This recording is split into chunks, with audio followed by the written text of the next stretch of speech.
बहू का लौटा बचपन।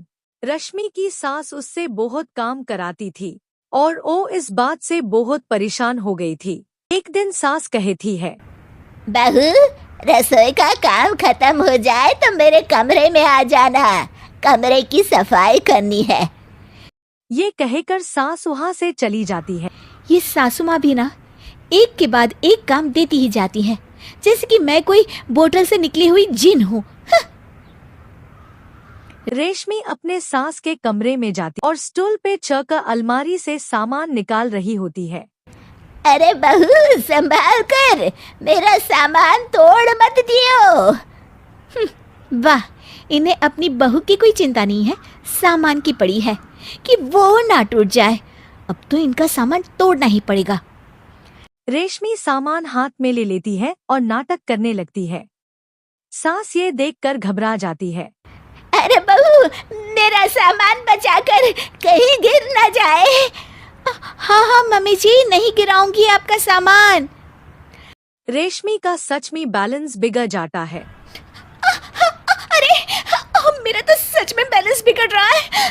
रेशमी स्टूल से नीचे गिर जाती है और उसका सर बेड पर लग जाती है। रेशमी की माथे पे दर्द हो रहा होता है। वो असल में बेहोश नहीं हुई होती है, लेकिन वो आंखें बंद करके नाटक कर रही होती है। सास ये देखकर घबरा जाती है। अरे बहू, ठीक तो है ना? तू बोलती क्यों नहीं बहू? ये अच्छा मौका है, बेहोशी का नाटक कर लेती हूँ, काम से तो बच जाऊंगी। सास रेशमी को बेड पे सुला देती है और वो अपने बेटे सूरज और डॉक्टर को फोन करती है और ये दोनों कुछ ही देर में घर आ जाते हैं। सर पर चोट आने की वजह से ये बेहोश हो गई है। मैं कुछ दवाइयाँ लिख कर देता हूँ, ये मंगा लीजिएगा। उफ, वो ठीक हो जाऊंगी तो फिर से काम करना पड़ेगा। क्या करूं? अरे हाँ, ऐसी तरकीब निकाली है जिससे काम भी नहीं करना पड़ेगा और मेरी प्यारी सासू माँ को भी सबक सिखाने का मौका मिल जाएगा। डॉक्टर चले जाते हैं और रेशमी होश में आ जाती है। फिर वो बच्ची बनकर याददाश्त खोने के नाटक करने लगती है।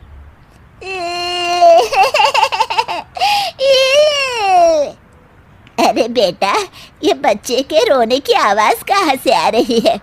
हाँ माँ, मैंने भी आवाज़ सुनी। फिर से रोने की आवाज आती है। अरे, ये तो मेरे कमरे से आ रही है। वो दोनों कमरे में आती है, तभी रश्मि रो रही होती है और बच्चों के जैसा एक्टिंग करने लगती है। दोनों उसे देखकर हैरान रह जाते हैं। मेरे मम्मी जी पापा कहाँ है? मुझे आइसक्रीम खानी है। अरे सूरज, ये तो बच्चों की तरह बर्ताव कर रही है। हाँ माँ, लगता है चोट लगने से इसके दिमाग पर असर हुआ है।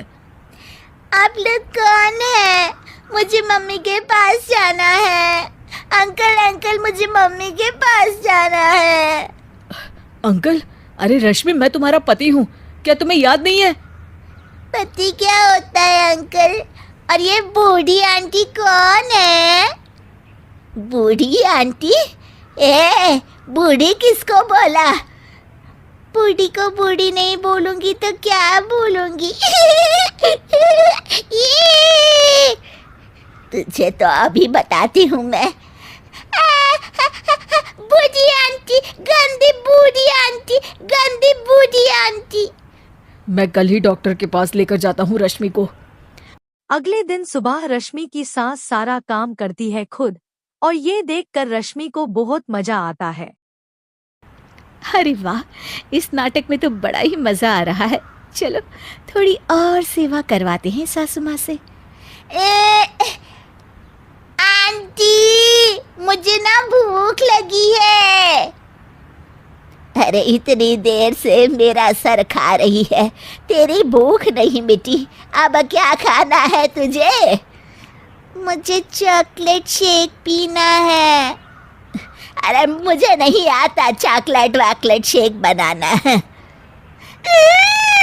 मुझे चॉकलेट शेक चाहिए, मुझे चॉकलेट शेक चाहिए।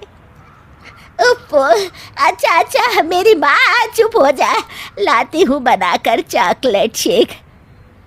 रेशमी अपने सास से बहुत काम करा रही होती है और अपने नाटक का जम के फायदा उठा रही होती है। रेशमी पूरा घर को गंदा कर देती है और उसके सास को हमेशा पूरा घर साफ करना पड़ता है। ए बहू, तुझे समझ में नहीं आ रहा? कितनी बार कहा है कि एक जगह बैठ, अभी एक थप्पड़ लगाऊंगी तुझे। रेशमी रोना भी शुरू कर देती है।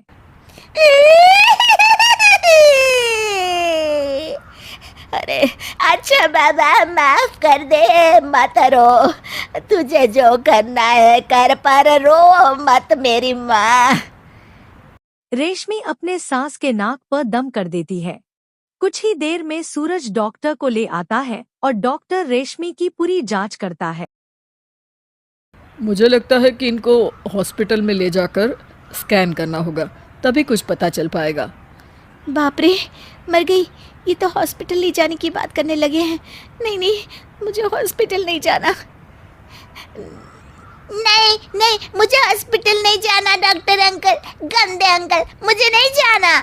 डॉक्टर तभी इंजेक्शन निकालते हैं और रेशमी को लगाने के लिए जा रहे होते हैं। नहीं नहीं, मुझे इंजेक्शन मत लगाइए डॉक्टर, मुझे इंजेक्शन से बहुत डर लगता है। मैं तो नाटक कर रही थी, मैं बिल्कुल ठीक हूँ।